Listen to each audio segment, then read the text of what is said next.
ছাদে পুঁই শাক গাছ লাগাইছিলাম। এই যে পুঁই শাকের বিচি সবগুলো পাইকা গেছে। পুঁই শাকের বিচি নাকি খাওয়া যায়।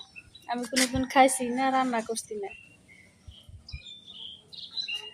শুটকি দিয়ে রান্না করবো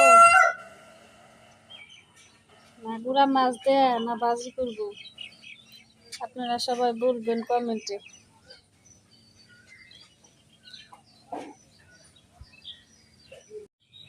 ছাদে পুঁই শাক গাছ লাগাইছিলাম।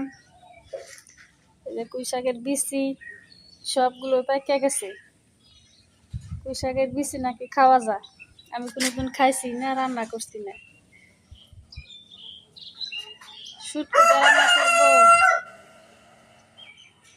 না গুড়া মাছ দেয়া না ভাজি করবো, আপনারা সবাই বলবেন কমেন্টে।